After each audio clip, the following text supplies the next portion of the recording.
അൽഫല അത് നമ്മൾ വിചാരിക്കുന്നത് പോലെ അല്ല. വളരെ കുഴപ്പം പിടിച്ച ഒരു സർവകലാശാലയാണ്. അതിന്റെ പിന്നാമ്പുറങ്ങൾ തേടി പോകുമ്പോൾ നമ്മൾ തന്നെ ഞെട്ടുകയാണ്. ഇതിന് കോൺഗ്രസിന് പങ്കുണ്ട് എന്ന് അറിയുമ്പോഴാണ് നമ്മളെയൊക്കെ വല്ലാതെ ഞെട്ടിപ്പിക്കുന്നത്. അൽഫലയിൽ നടന്ന കാര്യങ്ങൾക്ക് അല്ലെങ്കിൽ ആ സർവകലാശാലയും ബന്ധപ്പെട്ട് കോൺഗ്രസിന് ഏറ്റവും കൂടുതൽ ബന്ധമുണ്ട് എന്ന് പറയുമ്പോൾ അത് രാജ്യത്തെ തന്നെ അമ്പരപ്പിക്കുകയാണ്. കാരണം എപ്പോഴും ഇത്തരം ഭീകര പ്രവർത്തനങ്ങൾ ഉണ്ടാകുമ്പോൾ മോദി സർക്കാരിനെതിരെ രാജ്യസുരക്ഷ കാര്യത്തിൽ വീഴ്ച സംഭവിച്ചു എന്ന് പറയുന്ന കോൺഗ്രസിന് ഇപ്പോൾ ഇതിൽ പങ്കുണ്ട് എന്നുള്ളതാണ് പുറത്തു വരുന്നത്. മാത്രമല്ല ഈ ഗൂഢാലോചനയിൽ മോദി വധവും ഉണ്ടായിരുന്നു എന്നുള്ളതാണ് യാഥാർത്ഥ്യം. അതിന് അമേരിക്കയിൽ നിന്ന് ആളെത്തി എന്ന് വരെ റിപ്പോർട്ടുകൾ വരുന്നുണ്ട്, അല്ലെങ്കിൽ അത്തരത്തിലുള്ള കാര്യങ്ങൾ പുറത്തു വരുന്നുണ്ട്. എന്താണ് കോൺഗ്രസിന്റെ ഇതിലെ പങ്ക്? കോൺഗ്രസ് ഇതിലെ പങ്കെന്ന് പറയുമ്പം ഇതിനകത്ത് അൽഫല യൂണിവേഴ്സിറ്റി, അപ്പോൾ അത് അവിടെ മൊത്തത്തിൽ അന്വേഷണമാണ്. ഈ അന്വേഷണം എന്ന് പറഞ്ഞാൽ അവിടുന്ന് ഭീകരന്മാരെ വളരെ കൂടുതലായിട്ട് ഡോക്ടർമാരുടെ രൂപമുള്ള ഭീകരന്മാർ, അതായത് എല്ലാവരും ഡോക്ടർമാരാണ്. എന്നാൽ അവൻ്റെ പണി എന്തുവാണ്? രാജ്യം പൊട്ടിത്തെറിപ്പിക്കുക, രാജ്യത്ത് ഇതുപോലെ ഭീകരപ്രവർത്തനം നടത്തുക, രാജ്യത്തിൻ്റെ പ്രധാനപ്പെട്ട കേന്ദ്രങ്ങൾ തകർക്കുക, രാജ്യത്ത് പ്രധാനപ്പെട്ട പ്രധാനമന്ത്രി ഉൾപ്പെടെ രാഷ്ട്രപതി ഉൾപ്പെടെ അങ്ങനെ പ്രധാനപ്പെട്ട ആൾക്കാരെ ടാർഗറ്റ് ചെയ്ത് ഇല്ലാതാക്കുക. ഇതിനകത്ത് ഏറ്റവും ഭയങ്കര പ്രശ്നം എന്ന് പറഞ്ഞാൽ ലോകത്തൊരിക്കലും ആൾക്കാരും സംശയിക്കാത്ത രീതിയിലേക്കുള്ള ഒരു വിഭാഗത്തെയാണ് ഇവർ ഇതിനു വേണ്ടി ഉപയോഗിക്കുന്നത്, ഡോക്ടർമാരെ. അപ്പം ഇത് ഈ 2014 ഇപ്പോൾ പറഞ്ഞ അൽഫല യൂണിവേഴ്സിറ്റിക്ക് കോൺഗ്രസിന് എന്ത് പങ്കെന്ന് ചോദിച്ചാൽ നമ്മൾ നിസ്സാരമായിട്ട് കാണാൻ പറ്റത്തില്ല. എന്തുകൊണ്ട് ഹരിയാന, എന്തുകൊണ്ട് അൽഫല യൂണിവേഴ്സിറ്റി? ഇത് 2014 ഹൂഡായുടെ നേതൃത്വത്തിലുള്ള ഗവൺമെൻറ് അവിടെ കൊടുക്കുക, 70 ഏക്കർ സൗജന്യം കൊടുക്കുക. പോട്ടെ, സൗജന്യം കൊടുത്താൽ കുഴപ്പമില്ല. സൗജന്യം കൊടുത്തതിന് ശേഷം വേറെ ഒരു പ്രധാനപ്പെട്ട കാര്യം എന്ന് പറഞ്ഞാൽ ഒരു രാജ്യത്ത് ഇവർ പറഞ്ഞ മതേതര ജനാധിപത്യ സംവിധാനമാണ് ഇവിടെ, ഞങ്ങൾ വളരെ വ്യത്യസ്തമായ പൂക്കളെല്ലാം കൂടെ ഒരു കൂടക്കകത്ത് ഇട്ടേക്കുവാന്നൊക്കെ പറയുന്നവൻ എന്തിനാണ് ഇവിടെ ഇവർക്ക് ഈ സാധനം കൊടുത്തിട്ട് 50% മുസ്ലിം സംവരണം? വേറെ ഒരു ജാതിക്കും മതത്തിനും മറ്റവർക്കും ആർക്കും ഒരു സംവരണമില്ല. അതായത് അവർ മാത്രം വരണം ഇവിടെ പഠിക്കാൻ. അതായത് ഒരു ഗൂഢാലോചന ഇത്തരത്തിൽ ഭീകരന്മാരെ വാർത്തെടുക്കുന്നതിന് വേണ്ടി ഒരു സർവകലാശാല ഉണ്ടാക്കുമ്പോൾ ആ ഗൂഢാലോചനയും അല്ലെങ്കിൽ അത്തരത്തിൽ അവരുടെ ഉദ്ദേശ ലക്ഷ്യങ്ങളും ആരെങ്കിലും ഒരു മതവിഭാഗമോ മറ്റ് ആൾക്കാരോ അവിടെ ചെന്നാൽ നടക്കാത്ത രീതിയിലേക്കുള്ള ഒരു ഫോർമാറ്റ് അന്നേ അവിടെ ഉണ്ടാക്കിയിരുന്നു. അപ്പം അതിനകത്തൊരു ഗൂഢാലോചനയില്ല. 2014 എന്ന് പറയുന്ന കണക്ക്, 2014 നരേന്ദ്രമോദി അധികാരത്തിൽ വരുന്നത്. അപ്പം ദീർഘവീക്ഷണത്തോടു കൂടി കാര്യങ്ങൾ ചെയ്തോ ഈ നരേന്ദ്രമോദിയുടെ ഗവൺമെൻറ്, BJP ഗവൺമെൻറ് ഇത് തുടർന്നു പോകുന്ന ഒരവസ്ഥ ഉണ്ടായാൽ ഈ രാജ്യത്തിനകത്ത് അരാജകത്വം ഉണ്ടാക്കുന്നതിന് വേണ്ടി ഒരു സർവകലാശാല തന്നെ ഇരിക്കട്ടെ എന്ന് വിചാരിച്ച് കാര്യങ്ങൾ ചെയ്തോ എന്നുള്ള രീതിയിലേക്ക് പറഞ്ഞു. ഇപ്പം അവിടെ പരിശോധിക്കുമ്പോൾ, അവിടെ റെയ്ഡ് നടത്തുമ്പോൾ അവിടെ ഇത് അറിവില്ലാത്തതായിട്ടുള്ള ആൾക്കാർ അവിടുന്ന് പോകുന്നു, രാജിവെച്ച് പോകുന്നു. അവിടുന്ന് ഇറങ്ങിയിട്ട് പ്രാക്ടീസ് ചെയ്യുന്ന എല്ലാ ഡോക്ടർമാരും നിരീക്ഷണത്തിലാവുന്നു. അവിടെ കുട്ടികൾ, മാതാപിതാക്കൾ വന്നത് അറിഞ്ഞപ്പോൾ, അറിയാത്തവരും കാണുമായിരിക്കും, അറിഞ്ഞപ്പോൾ കുട്ടികളെ ഇനി പഠനമേ വേണ്ട, എൻ്റെ കുഞ്ഞ് ഡോക്ടർ ആവണ്ട, എൻ്റെ കുഞ്ഞൊരു കർഷകനായാലും അല്ലെങ്കിൽ എന്തെങ്കിലും ആയിക്കോട്ടെ, അവൻ ഇരുന്നാൽ മതി എന്ന് പറഞ്ഞ് തിരിച്ചു വിളിച്ചുകൊണ്ട് പോകുന്ന ഒരവസ്ഥ ഉണ്ടാകുന്നു. ലാബുകളൊക്കെ പരിശോധിക്കുമ്പോൾ ലാബുകളിൽ റൈസിൻ പോലെയുള്ള വിഷങ്ങൾ ഉണ്ടാക്കുന്നതിന് വേണ്ടി ലാബുകൾ ഉപയോഗിക്കുന്നു. ഈ പറയുന്ന മരിച്ചവൻ ബോംബ് സ്ഫോടനത്തിൽ വിവിധതരം ബോംബുകൾ, മാരകശേഷിയുള്ള ബോംബുകൾ ഈ അമോണിയം നൈട്രേറ്റും ഫ്യൂൽ ഓയിലും അല്ലെങ്കിൽ ബാറ്ററിയൊക്കെ ഉപയോഗിച്ച് നിർമ്മിക്കുന്നതിന് വേണ്ടി ചില ലാബുകൾ തന്നെ സെറ്റ് ചെയ്തിരിക്കും. ഇപ്പം പുതിയ ഭീകരന്മാരെ പിടിച്ചതിനകത്തുനിന്ന് ഇവനെപ്പറ്റി പറഞ്ഞതാണ്. അപ്പം ഇവൻ്റെ ഗൂഢാലോചന തുർക്കിയിലാകുന്നു. തുർക്കിയിൽ ഇവൻ്റെ കൂടെ അല്ലെങ്കിൽ ഇവനെ ഈ ഗൂഢാലോചനയ്ക്കും ഇവിടുത്തെ പൊട്ടിത്തെറിക്കും ഈ മുസൈബീൻ എന്ന് പറയുന്ന കൂട്ടുകാരുണ്ട്. അവനെ ഉൾപ്പെടെ തുർക്കിയിൽ ചെന്നിട്ട് ഈ ജമാഅത്തെ ഇസ്ലാമി അല്ല, ജെയ്ഷെ മുഹമ്മദ് നേതാക്കന്മാരെ കാണാൻ സാധിക്കും. ജെയ്ഷെ മുഹമ്മദ് വനിതാ വിങ്ങിന്റെ കമാൻഡറെ അവിടെ നിന്ന് പിടിക്കുന്നു. അപ്പോൾ ഇതേ രീതിയിലേക്കുള്ള ഒരു വലിയ കൂടാലോചന. എന്താ എല്ലാ കാര്യത്തിനും അഭിപ്രായം പറയാമല്ലോ. ഈ പൊട്ടിത്തെറിക്കകത്ത് ഒരു അനുശോചനം ഏർപ്പെടുത്തിയോ നമ്മുടെ പ്രതിപക്ഷ നേതാവ്? അല്ല, ഞാൻ കണ്ടില്ല. എവിടെയെങ്കിലും കണ്ടെങ്കിൽ പറയണം. അല്ല, കോൺഗ്രസിന്റെ അകത്ത് എന്തെങ്കിലും അഭിപ്രായം ഉണ്ടോ? അല്ല, ശരിയല്ലെന്ന് വല്ല അഭിപ്രായം ഉണ്ടോ? പാകിസ്ഥാനെ കയറി അടിച്ചപ്പോൾ ശരിയല്ലാതെ വന്നല്ലോ.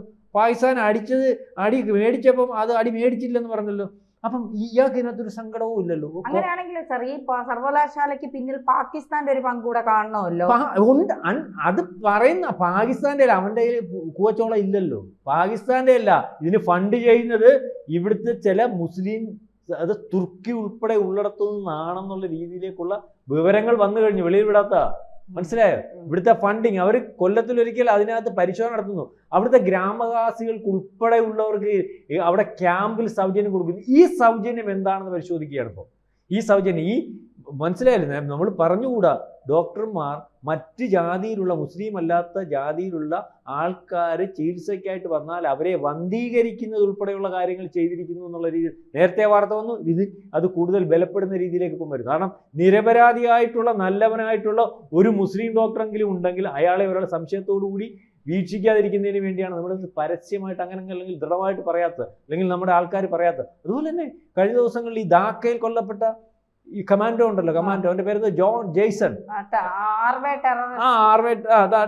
ജെയ്സൺ. ഈ അമേരിക്ക, അവിടുന്ന് അമേരിക്കയുടെ പ്രത്യേക താല്പര്യപ്രകാരം ധാക്കയിൽ മുറിയെടുത്ത് താമസിപ്പിച്ചിരുന്ന സ്പെഷ്യൽ കമാൻഡർ അല്ലേ, army special operation commander CH അവനവിടെ 808 നമ്പർ റൂമിൽ താമസിക്കുന്നു. അവനവിടെ ഈ പ്ലുട്ടോണിയം അല്ലെ, അങ്ങനത്തെ ഒരു റഷ്യൻ മിക്കവാറും ഉപയോഗിക്കുന്ന ഒരു വിഷം, ഈ വിഷം ഉപയോഗിച്ചാണ് മരിച്ചത്. അവിടുന്ന് അവനെ വളരെ പെട്ടെന്ന് തന്നെ സീൽ ചെയ്യുന്നു. അവിടുന്ന് കൊണ്ടുവന്നു പോസ്റ്റ്മോർട്ടം പോയിട്ട് നടന്നില്ല. അവൻ്റെ കൂടെ 20 പേരുണ്ടെന്ന് പറയുന്നു, അതിനകത്ത് 12 പേര് മരിച്ചെന്ന് പറഞ്ഞു. ഒക്കെ നേരത്തെ നമ്മൾ ചർച്ച ചെയ്ത.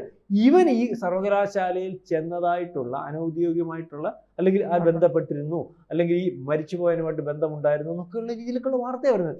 അതായത് ഇതൊരു വല്ലാത്തൊരു ഗൂഢാലോചന ഇതിൻ്റെ പുറകിൽ. അതായത് ഈ നമ്മുടെ രഹസ്യാന്വേഷണ വിഭാഗം ഡോക്ടർമാരെ പിടിച്ചതിൻ്റെ കൂട്ടത്തിൽ ഇവൻ അബദ്ധത്തിൽ പൊട്ടിത്തെറിക്കുന്നതിൻ്റെ പിറകിൽ നടത്തിയ അന്വേഷണത്തിൽ പിടിച്ചതിനകത്തു നിന്ന് ഇത് ചെറിയ ഗൂഢാലോചനയല്ല. ബാബറി മസ്ജിദ് തകർക്കണം, രാമജന്മഭൂമി അല്ലെങ്കിൽ തകർത്തതിന്റെ അല്ല ഡിസംബർ 6 അതിന്റെ പ്രതികാരമായിട്ട് ഡൽഹിയിൽ പൊട്ടിത്തെറിക്കണം, അയോധ്യ ക്ഷേത്രം തകർക്കണം, വേറെ തന്ത്രപ്രധാനമായിട്ടുള്ള സ്ഥലങ്ങളൊക്കെ തകർക്കണം. ഇതേ രീതിയിൽ ഒരു സീരിയൽ ബോംബ് ബ്ലാസ്റ്റിംഗ്, അതിനകത്ത് 30ഓളം കാറുകൾ മുമ്പേ പറഞ്ഞാൽ ഉണ്ടാകുന്നു. അത് 3 പിടിച്ചിട്ടുള്ളൂ. ഇതെവിടെ ഇപ്പോഴും പുറത്തുണ്ടോ? ഇതിന്റെ ഒരു കംപ്ലീഷൻ. ഒരുത്തൻ ഓടിപ്പോയതല്ലേ, അവനെ പുറേ ചെന്നപ്പോഴാണല്ലോ അവൻ ഈ ബോംബുണ്ടാക്കാൻ വേണ്ടി അവനിലേക്ക് അടുത്തത് വരും. എന്നുകൊണ്ട് അവൻ ബോംബുണ്ടാക്കാൻ വേണ്ടി ഒരു സ്വിഫ്റ്റ് കാറിൽ അവനെ കൊണ്ടൊക്കുന്ന രീതിയിലേക്കുള്ള അമോണിയം നൈട്രേറ്റും കയറ്റി ഇറക്കി വന്നപ്പോൾ അബദ്ധത്തിൽ പൊട്ടിത്തെറിക്കുന്നു. അവനത് ബോംബുണ്ടാക്കാനുള്ള സാവകാശം ഒരുപക്ഷെ അന്വേഷണ ഏജൻസി ഇവനെ പുറയിൽ നടന്നതുകൊണ്ട് സംശയം ഉണ്ടായതുകൊണ്ട് കിട്ടിയില്ലെന്ന് വേണം കരുതാം. പക്ഷേ ബാക്കിയുള്ളവർക്കും ഇതേ സാഹചര്യത്തിൽ കാറുകൾ എവിടെയെങ്കിലും നിപ്പുണ്ടോ, ആരുടെങ്കിലും കയ്യിലുണ്ടോ, അപ്പോൾ അവർ ഉപയോഗിക്കത്തില്ല, ഈ രീതിയിലേക്ക് വരുന്നുണ്ടോ? അപ്പോൾ ഇതിനകത്ത് കോൺഗ്രസിൻ്റെ ഒരു ബന്ധം അന്ന് 2014 അനുവദിക്കുന്നു. ഇതേ രീതിയിൽ ഒരു ഫോർമാറ്റിൽ, അതായത് വേറെ ആർക്കും അവിടെ സംവരണം പോലും കൊടുക്കാതെ പൂർണ്ണമായിട്ട് മുസ്ലിങ്ങൾക്ക് മാത്രമായിട്ട് സർവകലാശാല കൊടുക്കുന്നു. ആ സർവകലാശാല നിയന്ത്രിക്കുന്നത് വിദേശ ശക്തികളാകുന്നു. അതിന് വിദേശ ശക്തികൾക്ക് ഫണ്ട് വരുന്നു. ആ ഫണ്ട് അവിടെ ഭീകരവാദികളും തീവ്രവാദികളും ഉൽപ്പാദിപ്പിക്കുന്നു. അതിനുവേണ്ടിയാകുന്നു ഫണ്ട്. എല്ലാം കൂടെ രഹസ്യ ഇപ്പോൾ വന്നപ്പോൾ ഇതുപോലെ ഇനി എത്ര ഉണ്ടെന്ന് എങ്ങനെ അറിയാൻ പറ്റും? എന്തൊക്കെ നടക്കുന്നതെന്ന് എങ്ങനെ അറിയാൻ പറ്റും? ഇതിനെപ്പറ്റി നമ്മളിപ്പോൾ നോക്കുമ്പോൾ ഒരു പരാതിയില്ല. ഇവിടെ ഒരു കാക്ക വൃത്തിയായിട്ട് കാട്ട വിട്ടില്ലെങ്കിൽ പരാതി പറയുന്ന പ്രതിപക്ഷ നേതാവിന് ഇതിനകത്ത് യാതൊരു അഭിപ്രായമില്ലല്ലോ. ഒന്നും അറിഞ്ഞിട്ടില്ല, ഒന്നും അറിഞ്ഞിട്ടില്ല. ഷോക്ക് അടിച്ച പോലെ ഇരിക്കുക.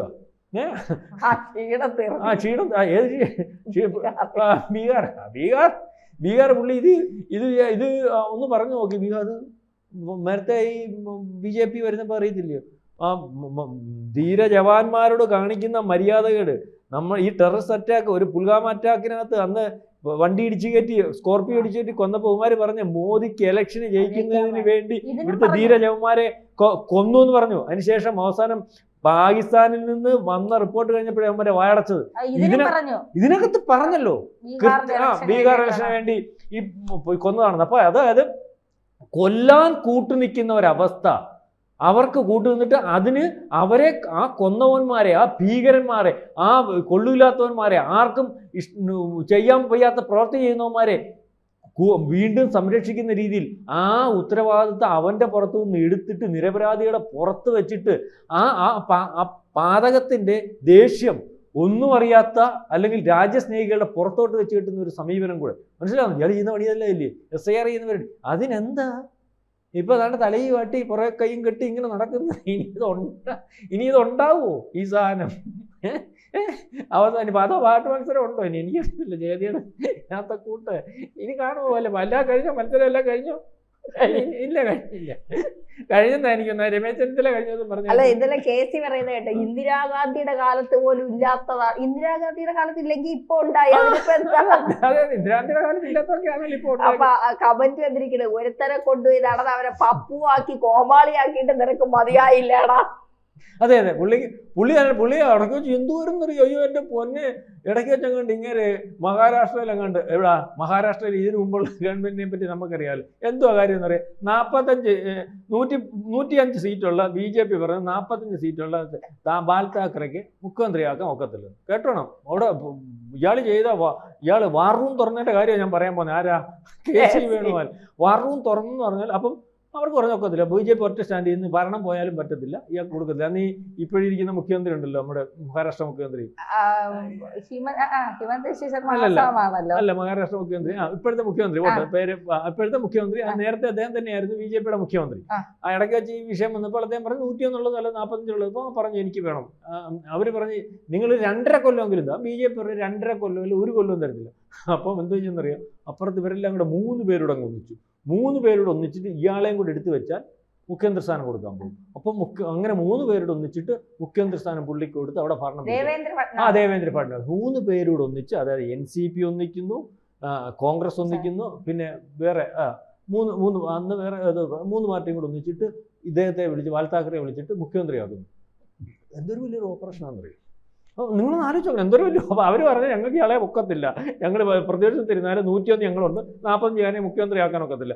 അപ്പുറത്ത് 3 അമ്മമാരോട് ഒന്നിച്ചിട്ട് ഇയാളെ കൊണ്ട് വിളിച്ചു കയറ്റി മുഖ്യമന്ത്രിയാക്കിയിട്ട് ഇവിടുത്തെ മാതൃഭൂമി പത്രം എഴുതിയ എന്താ പറയുക, KCയുടെ വാറും തുറന്നു, ഭരണം അട്ടിമറിച്ചു മഹാരാഷ്ട്ര. ശരി, ഇപ്പൊ ആ വാറും ഇല്ലയോ, പുള്ളി അങ്ങ് അടച്ചോ, ഇപ്പൊ വാറും ഇല്ല, വായും തുറന്ന് ഇവന്മാരൊക്കെ ഇരിക്കുക. എന്തോ സംഭവിക്കുന്നതെന്ന് ഇവർക്ക് അറിയത്തില്ല. ഇന്നലെ ഇവനെല്ലാം പട്ടായി. രമേശ് ചെന്നിത്തല കുറച്ചെങ്കിലും ബോധമുണ്ടെന്ന് രമേശ് ചെന്നിത്തല പറയാം, ഇല്ല മൊത്തം പോയി, മോദി കൊണ്ടുപോയി, അമിത്ഷാ കൊണ്ടുപോയി, ഇനി ഇവിടെ ജനാധിപത്യം ഇല്ല.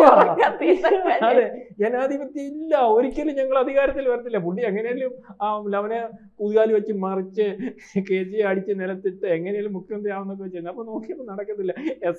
SIR ഇങ്ങോട്ട് അല്ലേലും സാധ്യതയില്ല, SIR ഇങ്ങോട്ട് വരുന്നുണ്ട്.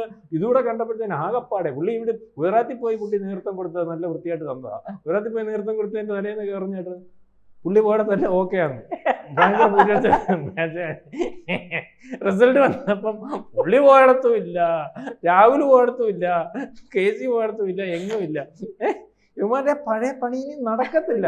പണ്ട് ഇതെല്ലാം അട്ടിമറിയിലൂടെയും കള്ളത്തരത്തിൽ കൂടെ ഇതുപോലെ സർവകലാശാല കൊടുത്തു ആൾക്കാരെ കൊന്നും ഒന്നും ഒത്തില്ല. ഈ ചെലന്തിയുടെ കൂട്ട, ചെലന്തി എങ്ങനെ വളരുന്നത് അറിയത്തില്ലേ?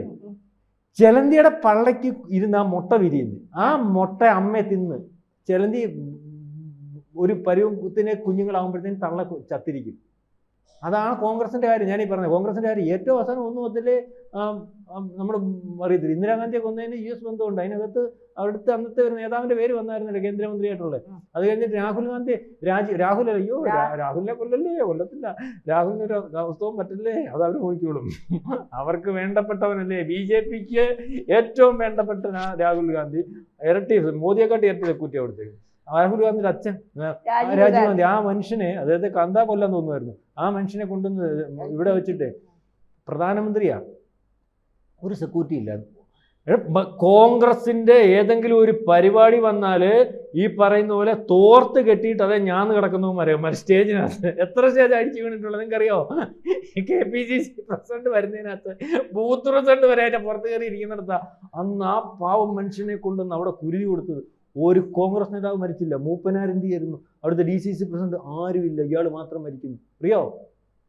എന്നിട്ട് LTT ഇതുവരെ ഏറ്റെടുക്കാത്ത ഒരു കൊലപാതകം അറിയോ? അതാ കോൺഗ്രസ്. അപ്പോൾ അവിടെ നിൽക്കട്ടെ. ഇപ്പോൾ ഇതിനകത്തും ഈ സർവകലാശാലയുടെ പുറകിലും കോൺഗ്രസ് ഉണ്ട്. ഇതുവരെ ഇതിനെ അവലംബിക്കാത്തതിനകത്ത് നമുക്ക് അതിനകത്ത്, അതായത് മൊത്തത്തിൽ മോദിയുടെ വധം ഉൾപ്പെടെയുള്ളത് ഗൂഢാലോചന ഇവിടെ നടന്നിട്ടുണ്ടോ എന്നുള്ള രീതിയിലേക്ക് ആണ്. ആഭ്യന്തര വിഷയമായതുകൊണ്ട് അത്തരത്തിലുള്ളൊരു അന്വേഷണത്തിന് പൂർണ്ണമായിട്ടുള്ള ഒരു വിവരവും വെളിയിലിടത്തില്ല.